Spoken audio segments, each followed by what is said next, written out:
Hi, this is Shashank. Hi, I'm Aishwarya. And welcome to the CCG Tech Podcast.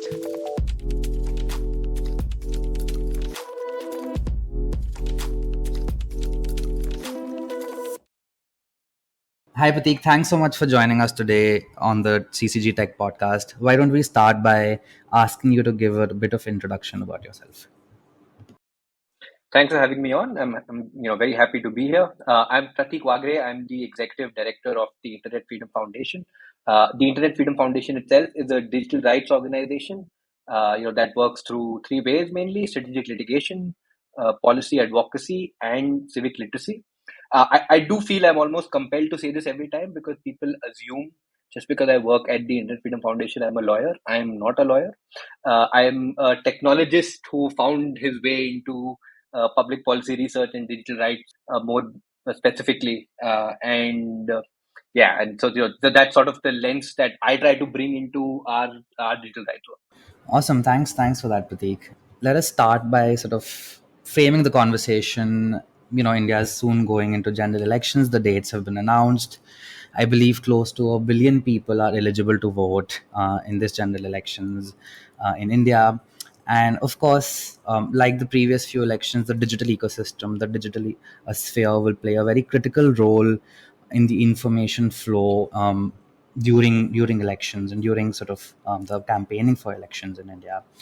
I would like to sort of ask you a broad question on what do you think we are going to see as the critical digital rights issues in the run up to the elections, right? I think it's almost across 7 phases in over 2 months. So it's going to be an intense period of electioneering in India. So I just wanted your thoughts on a broad question to start with. Great. Okay. Yeah. So I think there are a couple of things to consider, especially from the way, from the perspective of citizens and voters, right? One, on a more procedural front, right? We do need to carefully look at the manifestos that, the political parties put out. And I think they should be happening anytime soon. Maybe by the time this episode is out, some of them might already be out there. Right. And, look at them very closely for what they say around digital rights issues, whether it's privacy, freedom of expression, whether it's surveillance, even things like device seizure and things like that, right? Look very closely at what they're saying around those issues and whether they're taking positions that advance digital rights or affect them adversely, right? That's just broadly from something that we can do to keep ourselves informed, right? Right, and the other thing to look at also is that when you even consider from the last elections to this election, the level of digitalization across various parts of society has gone up in terms of access to services, and and even the narrative and the emphasis on things like digital public infrastructure has been very common, very high pitched over the last few years, right? If you've been tracking the space, you've observed those patterns, right? And it's come to a point where now it is to a large extent, irrespective of where you're stationed in society based on wealth, you're still interacting through digital means, not just for access to things like shopping and commerce, right, but even with the state, right? And so it's become a very significant element in that sense, right? So a lot of time when you say things like digital rights are human rights, that's becoming more and more true, right? As these levels of digitalization or the amount of role digital technologies play in as an intermediary aspect, right? How much they play about that. So that is an issue that we need to watch out for, and for for political parties also to take seriously, right? How are they thinking about these? How are they thinking about the growing threats that come in, or the growing vulnerabilities that people face across different in the way they interact with the internet, right? Whether it's just lack of whether it's just exclusion, right, or not being able to access services, or whether it is being vulnerable to cybercrime. How a political party is thinking about that? Those are some that kind of thing we should be we should be looking for. There's also the point that I just sort of made about inclusion and equity, right? Also a very very important, very pertinent area where you have things like internet shutdowns happening, right? Or you have people being forced to use some form of identification, right? And some people may or may not have it, right? So you're leaving systems, you're leaving people out of those systems, and they become completely digitalized, completely digital, right?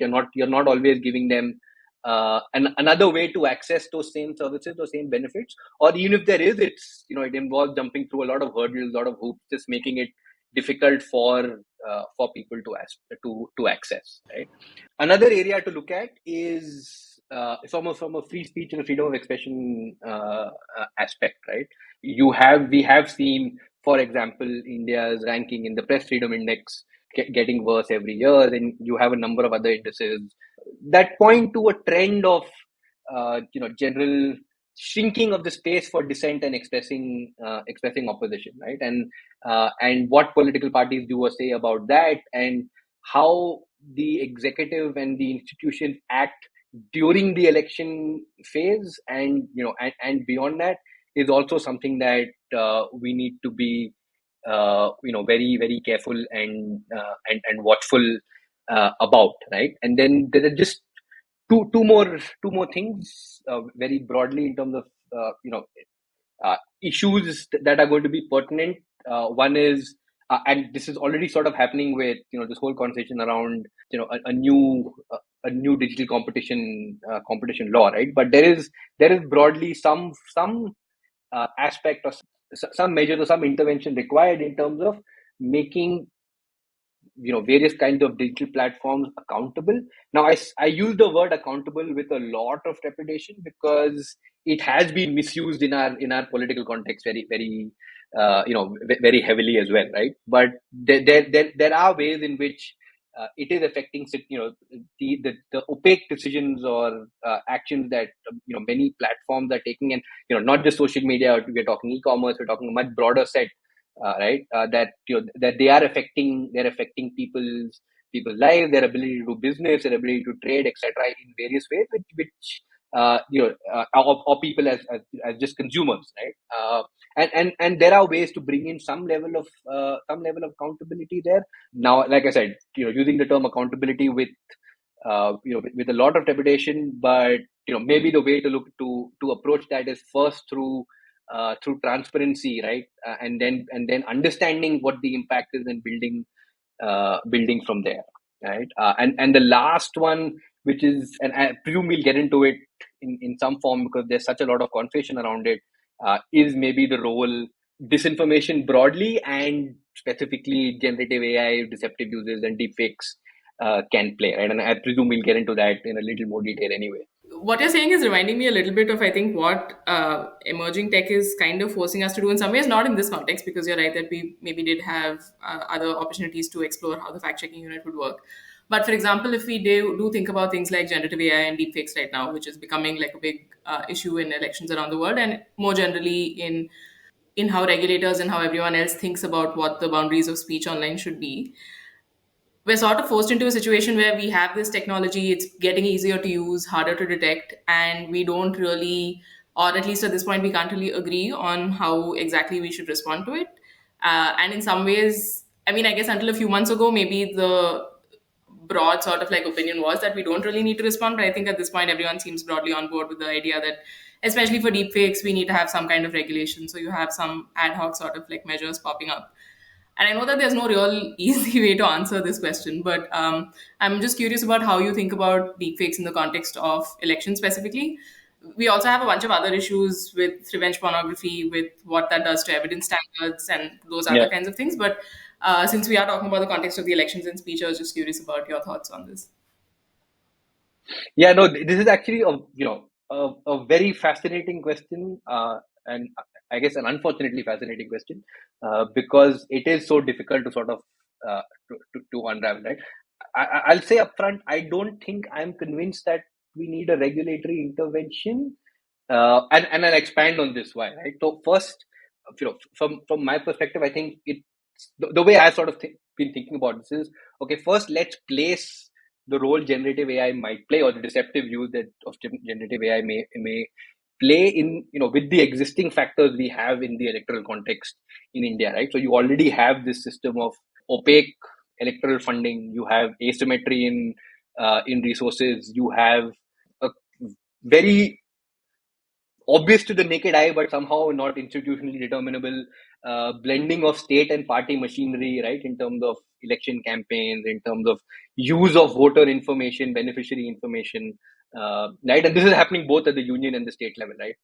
No one is well behaved on this front, right? And then on the other, in parallel, it's you have these existing issues of what's happening with the independence of the press, the broader information literacy scenario, right? Your existing social divisions, etc. Right? Now, a lot of these factors, they're going to be exploited with or without the capabilities that generative AI introduces or offers you, right? So in that sense, how much of a delta is it going to be is a question that's unclear to me. Again, I don't think I'm not implying that it's not going to be a factor. I think it's still significant enough that we should pay close attention to it. But it is also important to try and situate in terms of, we already have these existing set of structural problems. What is the difference that generative AI is going to make? And then what is a proportionate response that we come up with, whether it's regulation, whether it's something else, that also then doesn't turn out to be a case of the medicine being worse than the disease, right? Or the cure being worse than the disease, right? So again, I don't think this is a definitive answer. This debate is going to continue, but the way I've been sort of thinking about this is just to reiterate, is look at the existing set of issues and then try and think of how much of a shift it's going to make, right? Now, there's been some research around this in terms of what's happening with influence campaigns and stuff like that. Some studies have found, for example, that being able to using generative AIs lowered the friction in producing information that can be used in an influence operation, right? But this information is already being produced, right? But it is playing a role in terms of being able to make it easier to produce information. What's unclear though is how much it's going to shift votes itself, right? Now, if you have someone who doesn't like party A, right, how much of their how is their vote going to change because of something they see? This is unclear, right? I'm not implying that it's not going to have any effect. I think there is potential for on election day to create a lot of additional chaos through generating videos that are deceptive or deepfakes in general, right? Which could maybe instead of focusing on persuasion, right, instead of shifting votes from party A to party B, they could play a suppression role, right? Just having voters of party A not show up, right, and that benefits another party as well, right? Or and I think we saw this in the context of the American elections in 2020, right? You had extremely hyper local cases of false information being put out, right? That in this particular polling booth, this particular officer is biased, right? And now, how do you fact check something like that, right? It's very hard to be able to fact check. You cannot, you can't pre-bunk information like that. You can't. It's very hard to fact check that in even once the claim is put out, right? Now you add the scenario of being able to show someone doing something suspicious, right? And in this time maybe even put a real face on it, etc. So it does have the potential to create a lot of problems, but it's unclear to me how much of a challenge it is over and above the existing ones. And even if we pass regulation, it's not really how much is it going to really deter people from doing something like this. So I think that's fair. And I think what you're bringing up is basically like the question of, I guess, the broader issue with misinformation, disinformation, and like you're saying, generative AI, which is just kind of like these two things on steroids in some ways, is on what this is doing to trust in our information systems and Yeah. how we then sort of like figure out how to address it. So I think this is understandable, and a lot of regulations right now and a lot of ways that people are thinking about this is basically in the same way of like approaching fact checking, in the sense of like making sure that what you produce, like, is it real, is it not? But again, I think, so from what you're saying also, it seems like detection is only maybe a part of this issue. And again, I think that's maybe a good place to start because we don't really have too many other tools at this point. But it's really interesting what you're saying about, I guess, what needing to look at what the effects of this kind of information campaign would be. And I think that's the difficult thing about any kind of misinformation, is that I guess purely as a single piece of content or information, it's very hard to tie that to a specific outcome. But especially when it is part of a more collaborative campaign over a period of a long time, it's a bit hard to then assess like what Yeah. happens to people's opinions and thoughts and how that changes. And I know we've been doing research on this on social media for a while, and it's not entirely clear to me, at least, that we have any kind of like answers. But I think so. The one thing that does seem to me to like stand out that kind of can make this problem a lot worse is essentially a broader problem with social media in general, which is that it just gives you the ability to disseminate content at volume and with a level of ease that wasn't possible before. So this maybe ties into like some of these larger conversations about how we should think about platforms and whether they should be sort of, a megaphone that lets you reach half the world, or how much of the world is on these big tech platforms, and whether we need to be thinking about restructuring them. But I'm just curious about if any of that had rang any bells for you, whether you want to like jump in on any of that. No, no. I think all extremely interesting, right? Because as you pointed out, right? So you already had, with social media platforms, you had this ability to generate or to disseminate user generated content, user generated information at scale, right? So you had one scaling effect take place there, right? Now we are coupling another one with it, right? In the sense of being able to mass produce information. So again, maybe splitting between your text and your audio visual kind of scenario, right? You're on the text front, you're now potentially able to create large volumes of information at low cost, right? At relatively low cost. You normally would have needed people to do this. You're now you're now automating a lot of that, right? You're reducing friction there again, and then there's the audio visual element of it in the sense of actually generating videos or audios or images where there were none, right? And you're able to put in put in information there, or put people into situations that they're not really photographed in, right? So both of these have different scaling effect, and you put them together, and now we have this challenge of, look, we've not solved the first one, right? We've still not figured out what to do with social media, because hey, should they be liable, should they not be liable, right? What's happening there? We've not figured out that part of the puzzle just yet, and now we've been introduced to another one, right? Where you have now the ability to to really generate any type of information that makes it hard for people to believe in something anymore, right? So you don't know whether this is true or this is not, right? Ideally, you would earlier look for, if someone says something or someone reports something, you would look for audio visual confirmation, right, to corroborate something. Now that can be generated as well, right? So you are essentially, potentially looking at a scenario, right, which is the old at a realization of the Russian doctrine of information warfare, right, which is create so much chaos that no one knows what to believe anymore, right? We're sort of confronted with that scenario, and I don't think, as a society we have a way to respond to that. I think and it's not uniquely Indian. I think no society around the world today, I think, has a good way to respond to that, right? You have to go back to your long-term fundamentals, right, which is address your social divisions and things like that. You have to look at the social problems that are at once also leading to distrust among people, distrust in institutions, and you have to try and solve it at that level, which is of course easier said than done. No one wants to do that.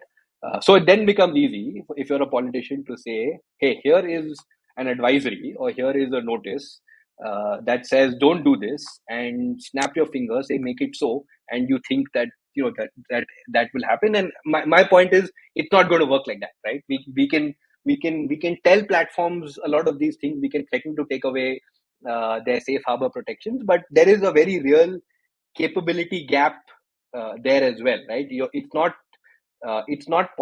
really easy for them to detect synthetically generated content, right? We're not at that point where they can do it they can do it flawlessly for sure. You also can't force the models themselves to solve this through content moderation, because there are entire communities, right, on the internet that are designed to evade prompt controls. It's an adversarial space, right? There's no getting around that.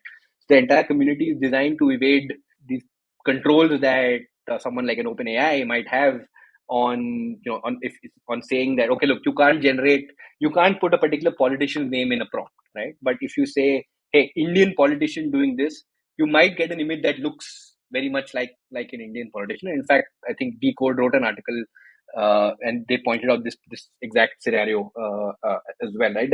There are ways to sort of, there is a capability gap at just the technology layer, and it's not going to solve that. I guess one way to think about it is that technology is not going to solve a problem that, in this case, largely the political class and or sections of society want to break, right? And that's the scenario we are confronted with.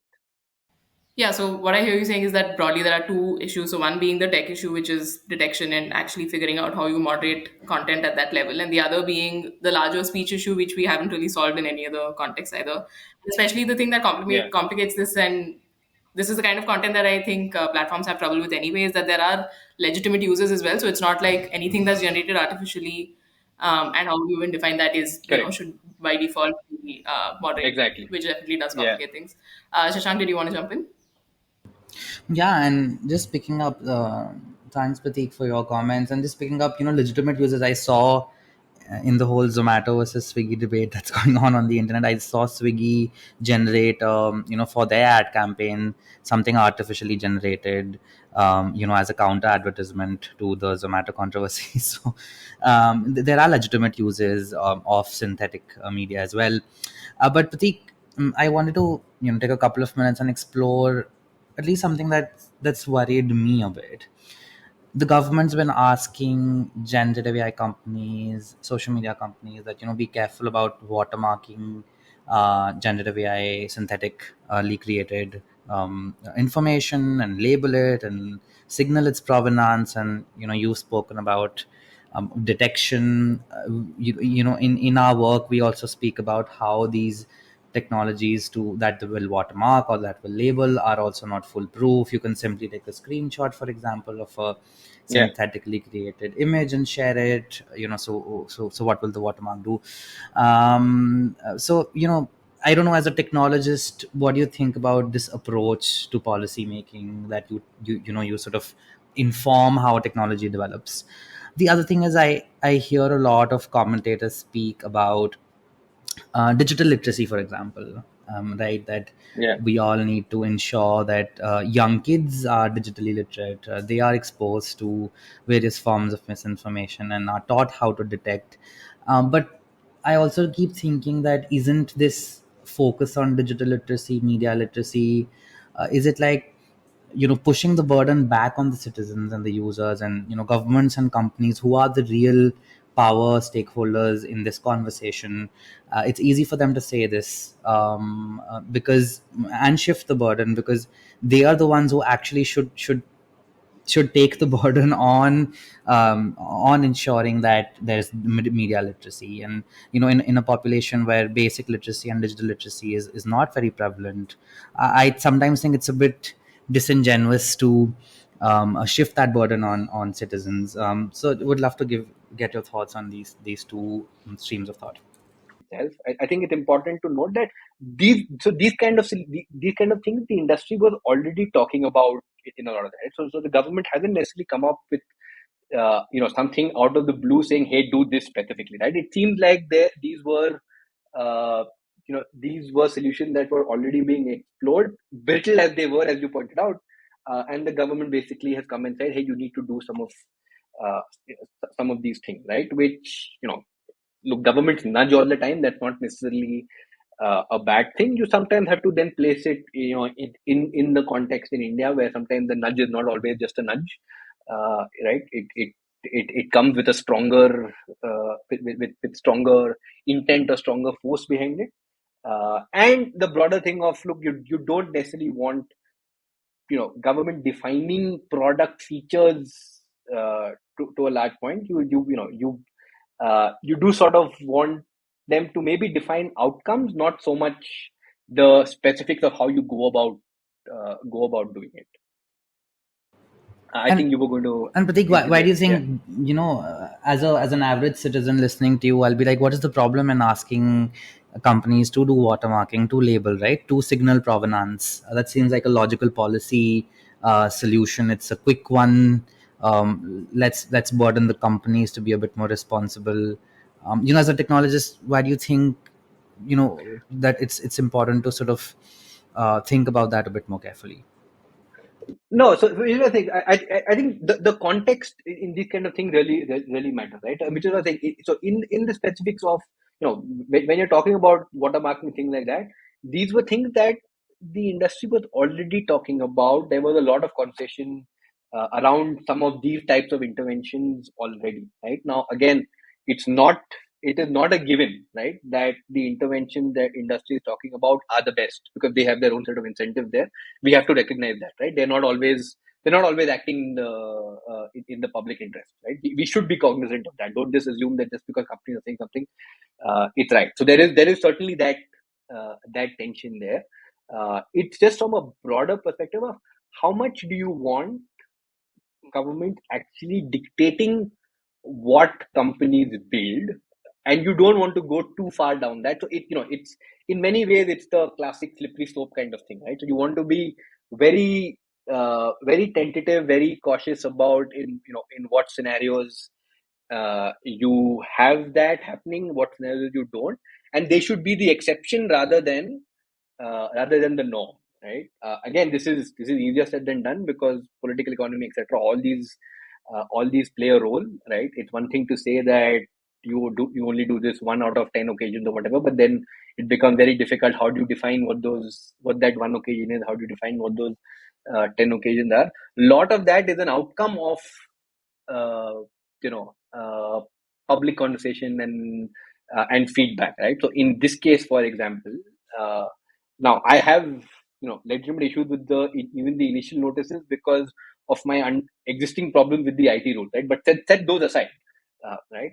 In I think in principle, the fact that they chose to look at an existing set of rules to say, hey, we'll enforce these better, not necessarily a bad approach, right? It's just that it was in this case not necessarily practically achievable, right? Then of course they went one step ahead and said you need to do licensing and things like that, and there was of course expectedly very strong pushback, and then some dilution of that position, right? Which is again in many ways how a democratic process should play out. I'm using the term democratic very loosely here. Let me acknowledge that, right? But in the sense that they take a decision, there's pushback, they reverse. But at the same time, you also must question, right, how these decisions come to being, right? Uh, how did the ministry think that they could issue something called an advisory that suddenly saying that you need to license models before training them? I know I've diverted a little bit from your watermarking point, right? But there are all these sort of factors playing in, because in the sense it's very hard to just take part of it and not the whole, right? If you say, hey, okay, you're saying watermarking, no questions asked, we'll do this. Tomorrow you say XYZ, okay, no questions asked, we'll do this, right? That then builds on into greater levels of potentially greater levels of intervention and dictation into what you can and cannot build out, which is why I think it's going to be particularly interesting over the next year or so to watch how the implementation of both uh, the Digital Services Act and the Digital Markets Act will play out. Right, both of them had many well-intentioned things in there. How they play out with with pushback from the industry, or just inherent technical limitations of being able to do some of the things that are prescribed there. That's something that we're going to learn a lot from. And just to get your thoughts on, this focus on digital literacy, Pratik, do you think to Huh. solve this Right. misinformation problem, is that our only solution? As a Mm, long term solution, and What do you think about shifting burden back to the users and average citizens? No, so your point about shifting burden back to individuals is very spot on, right? In the sense that if you're saying, look, share trust before, verify something before you share it, right? And things like that. It's great if people can do that, but really, who has the time, right? Even if I want to, even if, let's say, I'm not bought into an ideological bias of some sort, right? Who has the time to fact check an article about electoral bonds before sharing them, right? I don't think it's practical to expect individuals to be able to make that shift. It's not a bad thing to encourage them to do it, but to place the burden on them is problematic, Hmm. right? As you point out, there are different actors here, right? There is so like think of it as a so you have the governments, right? You have states. You have picture an inverted triangle, right? So you have states on the top left, for example. You have let's call it information infrastructure, which is your platforms, your news media, basically anyone that's responsible or that plays a significant role in the production and distribution of information at scale, right? And at the bottom you have civil society, right? So there is a very skewed power dynamic here, right? Towards the top part of this inverted triangle, right? Some of you may recognize this as a modification of Jack Balkin's free speech triangle, right? I've just made this up and moved the media from the bottom rung to the top right, essentially, right? But so you have these three actors in there with very different incentives, right? But as you point out, the power is uh, with the two at the top, right? One of the concerns with uh, placing also all the sure, they have a responsibility, right? But the question is then how do they achieve it without us giving them more power in the process? For example, if you're saying, look, there's already concerns about the amount of control social media platforms have on the flow and distribution of information. You're also telling them, hey, moderate everything, take down false content, right? Which comes from a well-intentioned position, but is directly or indirectly, depending on how you look at it, increasing the amount of power they have over the flow of information, because now they are potentially getting to, they or their teams or whoever they work with, right? It could also be external fact checkers and things like that, right? Essentially, that set of people is getting to now have a greater say in what flows on these networks per se, right? Which might be great if you agree with them, might not be so great if you disagree with them, right? Or similarly for states, the way they tend to intervene in such matters is through very blunt instruments, right? It's easier to do that, right? You basically pass a law that says, hey, if you're found spreading quote unquote disinformation or fake news, then 5 years in jail for you, right? That's kind of the way states tend to intervene in such things. So it raises this very difficult paradox, right? Of yes, they need, these are the actors that have more power, we should place more responsibility on them, but how do we ensure that they don't abuse they don't abuse that responsibility, or B, it doesn't increase the amount of power that they have, right? Again, this is not something anyone has really solved, but which is why I go back to the point of, look, you also have to look beyond just the fact that there is false information flowing in across in society, right? Why is there distrust, right? Why are some people believing information that targets a minority and many people not, right? Or maybe depending on how you look at it, you may place many in the first category and some in the second category, right? Why is that happening? We don't really have an understanding of a lot of these things, right? So one of my uh, preferred points of intervention is, first we have to understand these things better, which I think till now we've done a very poor job of, right? It's increasing, but we have a very limited understanding of, look, what are the information diets of people, right? What are the information diets of someone sitting in Indranagar in Bangalore versus someone sitting in a village in Bihar somewhere, right? What is the difference? How does that affect them, right?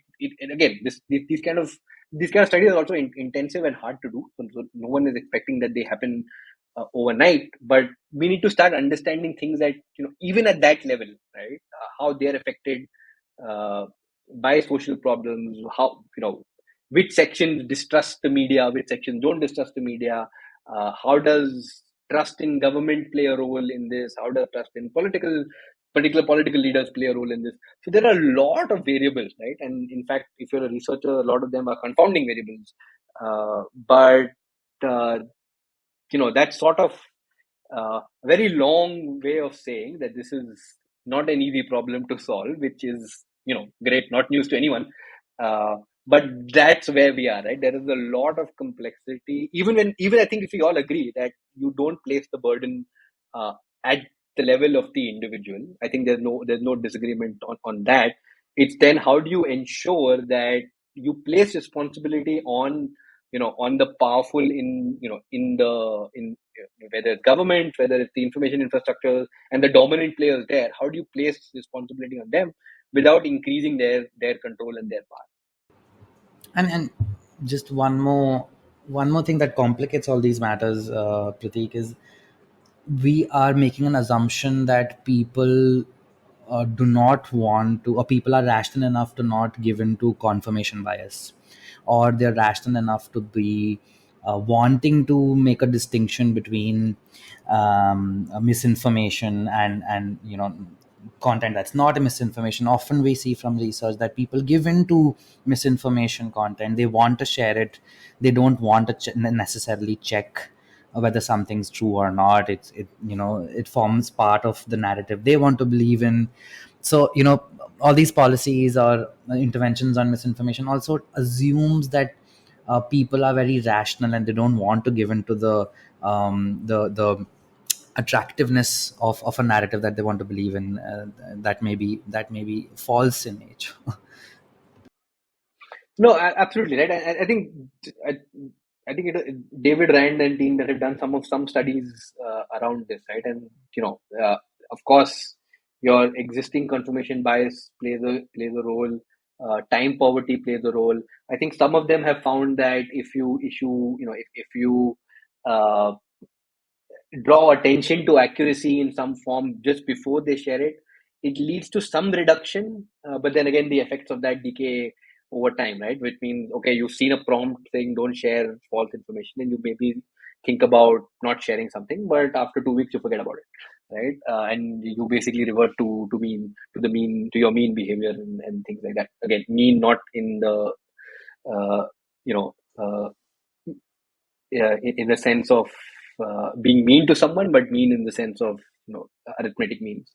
Uh, but there is that, right? So, and again, so a lot of these policies, as you point out, the moment you hit someone, the moment you encounter someone with with someone who's a bad faith actor, right, or who has malicious intent, a lot of these policies sort of don't work anymore, right? Just to go back to the watermarking example that we were on, right? Now you can ask OpenAI and some of these big companies to ensure that they have watermarks, right? And but no, they're not the only ones or they're not the only tools you can use, right? You can use local models to generate them, and if you are a motivated actor who's going to do something like that, then you don't watermark it, and you still spread it, right? And then the question becomes, uh, you know, and again, I think this is still not conclusively determined, right? But there has been some speculation around this, that if you get people used to seeing generated synthetically generated content that's always labeled, does that mean when they see content that's not labeled, are they more trusting of it? Right? I think this is a hypothesis yet to be explored, but I've seen some people speculate about this. So what happens in that scenario, right? So now you have a scenario where all your major models are watermarking it, right? And so you're able to determine if something's generated from, let's say Sora down the road, right? And things like that. But whenever it launches, you're used to seeing all these, whether it's images, whether it's videos with watermarks that are identified. So this is synthetic information. Now, in that scenario, again, we also have to account for the thing that these models are getting better, right? It's getting harder, at least, to visually determine, call out what may be synthetic or not, right? I think right now a lot of us who look at them very closely, look at the image and say, okay, something's off about this, right? It's potentially synthetically generated. But I think 6 months, a year down the line, that's very likely not to be the case anymore. It's going to be very difficult to even the trained naked eye to determine or to differentiate between what may be synthetic and what may not be, right? So in that scenario, when you have someone using a model on their own computer generating uh, a political deep fake, right, and using it in a deceptive context, what happens with that? Again, very very very unclear at this stage, right? The good thing for us is the great thing for us is we get to live through some of these. That is a very optimistic way of looking at it. And I mean, it's true. It is. I mean, it's for sure interesting. It's an interesting time to be alive. Nobody- Okay, but just to I don't think my sarcasm came out. I was not being optimistic about it. Fair enough. And yeah, I mean, to what you were saying, I think I don't even think Midjourney and other generative AI like visual models actually even generate extra fingers anymore. And especially, I think people have had a lot of success with using generative AI and then like doing Photoshop to actually come up with super realistic looking images of even specific people. So that's definitely something I guess we'll have to deal with eventually. A lot of what you've said throughout this conversation, I'm realizing is just got sort of highlighting the importance of social science research, which as we all know is the most funded area of research, and so that's going to be no issue at all. But it's actually going to be really fascinating to see. And I personally haven't seen too much of this kind of work for social media come from India, and I do think it would be really Yeah. interesting to see what the kind of, and we keep talking about like local context and cultural biases and cultural contexts, and I just don't think we know what that means really for a lot of social media platforms and how Indians use it as opposed to the rest of the world. So I'm hoping we do see more of that. And also, I guess the other thing that just came up when you were talking about making sure that folks who have the most power in this equation, which in this case would be maybe the platforms and the government, how do you make sure that they are held accountable? And I guess that's where a lot of folks go to multi-stakeholder kind of models. Although, I mean, in theory, it's a lot easier to operationalize that than in practice. I think, as we've seen, if you had a magic wand after the next elections, and you could get the government to make good law, however you conceptualize that around, let's say, like three major areas around digital rights, what would those be for you? So this is where I'll probably fall back to the thing of me not Or being policies. It doesn't have to be you know super legal. It's fine. Whatever you can take that question as you. not being no, but no, fair enough. So I think, look, there is of course a scope for them to do it, to do a lot right now. The first one I would say is actually, and there might be many people who disagree with this, but actually enact a proper privacy legislation. Again, I think it's no secret that the Internet Freedom Foundation has a lot of issues with the current draft, and yes, we'll see the rules, etc. But to really operationalize some of those, and after having ignored so many years uh, of civil society feedback, right? How do they course correct on that? That is one thing that I would be very interested in happening. The other one is this broader question of we've all been talking about this mythical creature called the Digital India Bill or a Digital India Act, right? And at this point, yes, there have been some drafts here and there, but no one really knows what is going to be.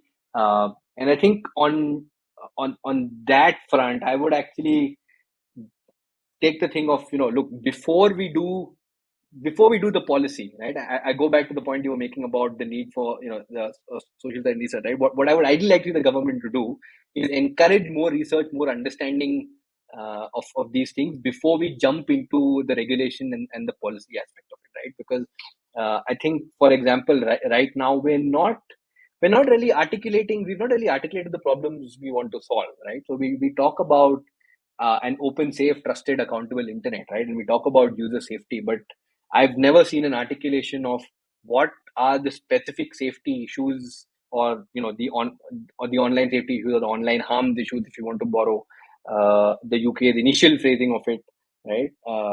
What are those in the Indian context, right? How are we looking at those? Where is our current uh, where are our current set of laws falling short? And I paused that current set of laws because I don't know which set of criminal laws to look at anymore, whether the new ones are operational or not, or when they'll be operational.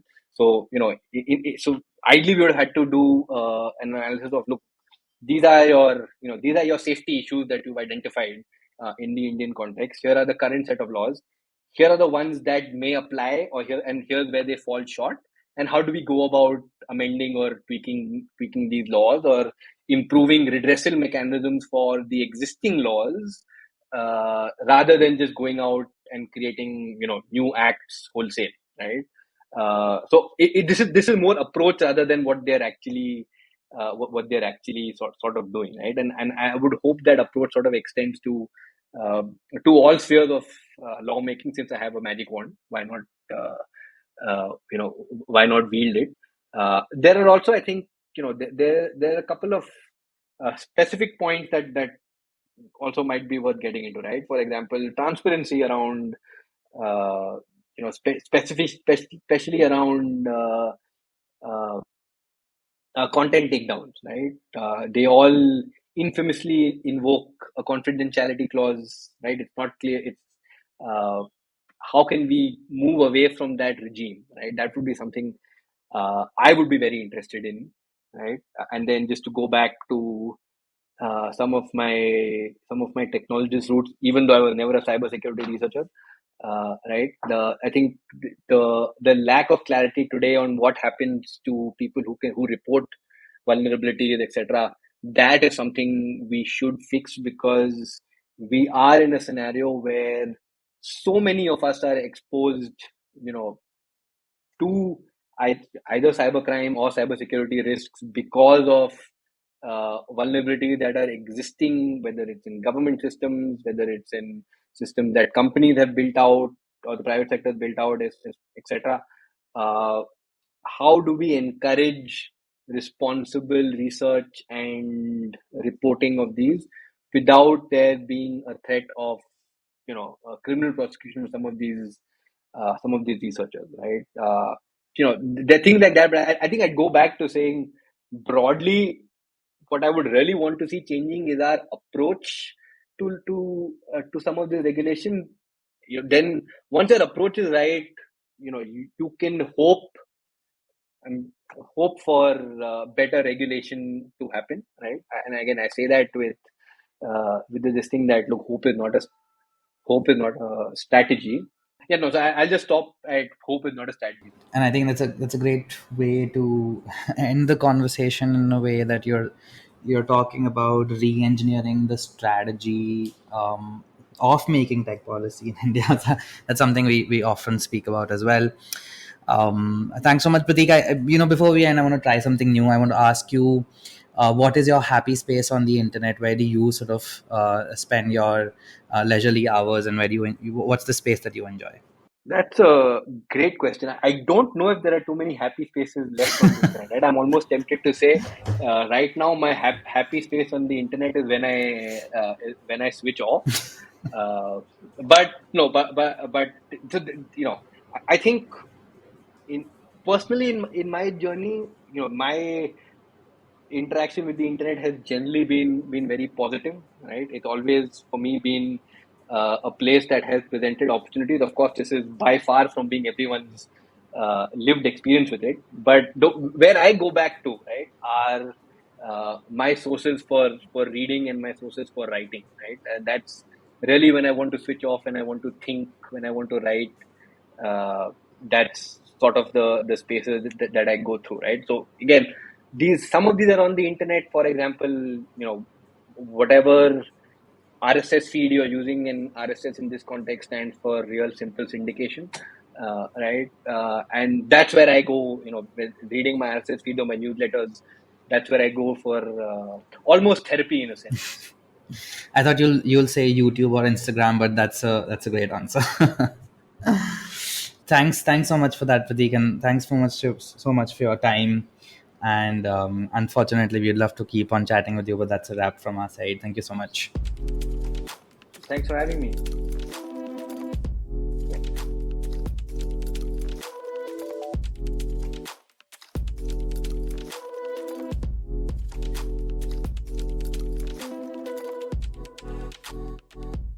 We would love to hear your thoughts on the episode and your suggestions on what topics you would like us to cover.